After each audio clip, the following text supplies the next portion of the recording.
Hello, everyone. This is Marital Matterz A to Z, a platform where we discuss everything marriage, solutions to all day-to-day challenges in marriage. Do you intend to get married? Are you married, divorced, or widowed? This platform is for you. My name is Chinwe Kings, and on today's episode, we'll be talking about someone who said, I am feeling down and frustrated because age is no longer on my side and I'm not yet married. So, I know that there are so many people that have this question, not just this particular person. So, I want to start by telling you that you can't feel down, you can't get frustrated if you really know who you are. And that is the very first thing you have to find, who you are. And how do you do this? By knowing your maker, giving your life to him, getting the manual to know what it says. Because this manual is so unique that it tells you who you are. It tells you what you're here for. It gives you direction. Everything you need is there. Okay? And when you have a relationship with your maker and discover your purpose, then every other thing can follow. And I tell you, if you do this and you're living a purposeful life, you're walking in that path that God prepared for you, there's no way you will be frustrated or feel down at any point in time in your life. Because you will discover that your life is always upward and forward. So I want to tell you that you are unique. You are uniquely wired by God. Okay? You have a path that God preordained for you to walk on that path. And your path is so unique because the processes you will go through is different from mine. Yes, we all have the same destination, but our paths are not the same. Our processes are not the same. And our journeys are totally different. It doesn't matter how old you are. If you're fulfilling purpose, you can never be frustrated. You'll be full of joy. You'll be fulfilled. You'll be happy.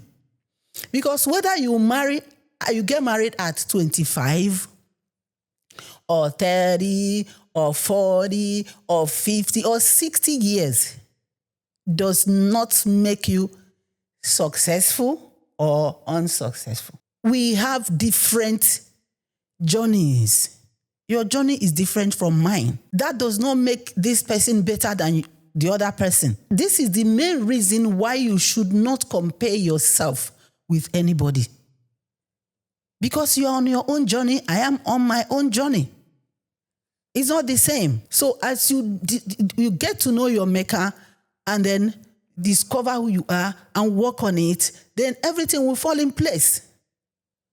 So many young ladies today, once they get to 30 years, they will start, they will become uncomfortable. They will begin to visit different prophets, moving from one place to another. I have not gotten married. It is because you did not do the first thing first, which is discover your purpose. And as you're living in it, every other thing will fall in place. It is not how early, but how well. Stop being down. Stop looking at yourself as less. Stop allowing yourself to be frustrated. Because when you are in your primary assignment, which is your purpose, I tell you, you will always feel on top of the world. Don't allow the enemy to rob you of your joy, of your peace now, today. Because you are supposed to enjoy your everyday life. I know someone who got married at 50. I mean a woman who got married in her 50s. Okay, 50-something. She got married because this is somebody I know her very well. So as at that time, we were looking at her, this one will not get married again. But we discovered something. I discovered something about this person. You are the one looking at her that she's too old. She's already in her 50s and she's not yet married. You are the one disturbing your life, disturbing yourself, looking at her and thinking that. But if you look at her, she exudes confidence. You understand? Courage.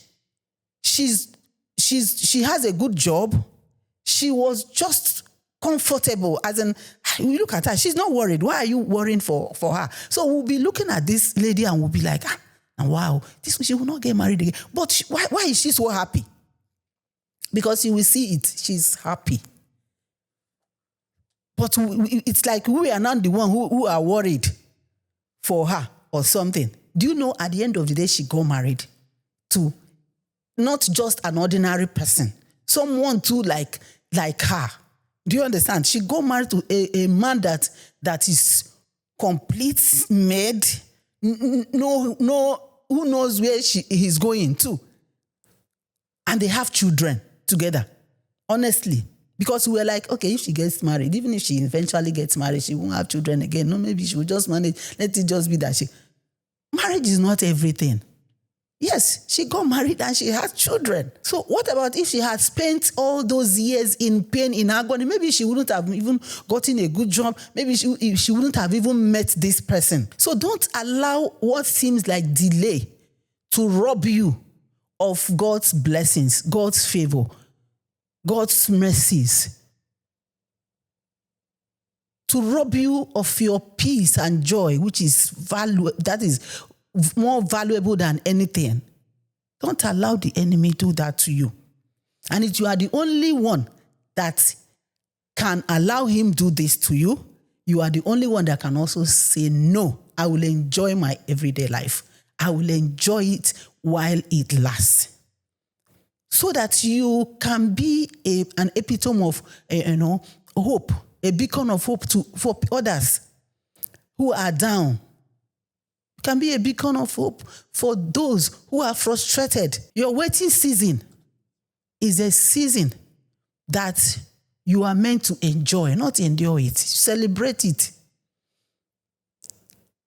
So that when the time comes, you will enjoy, you will be okay, you will be healthy and strong to enjoy it. I had a friend who waited for the fruit of the womb for, so many years, close to 10 years.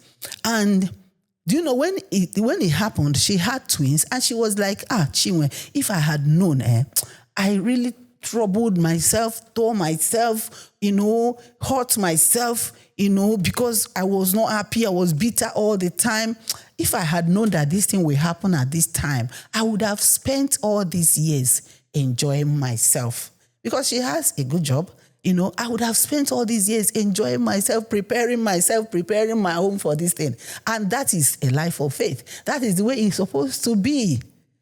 So, because that thing she told me taught me so much at that point, because I was like, that means our waiting season, if you have faith, if you know that this thing will eventually come, definitely you will enjoy every bit of that waiting period and use it to prepare yourself and use it to build yourself and use it to develop yourself, waiting for the testimony, the miracle period. Because if you tear yourself so much, living your life in bitterness, in frustration, in pain, it can even lead to ill health. And then if it happens, you might not even meet that person again, because you won't be looking good.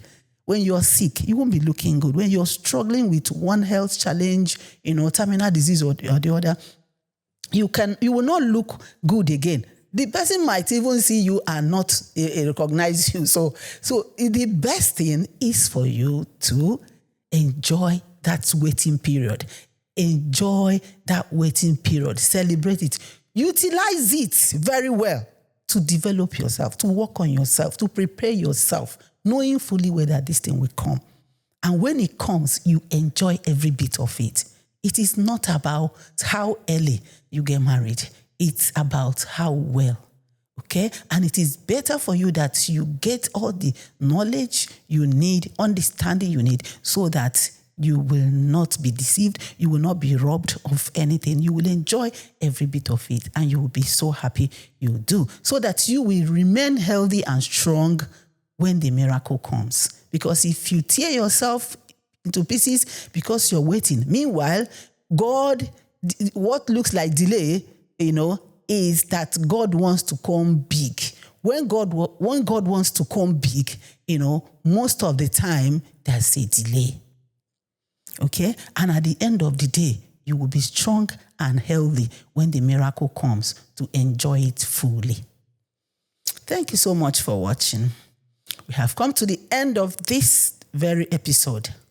Please share it, like it, comment, follow us on all social media platforms. Please subscribe. Thank you. See you on the next episode. Bye.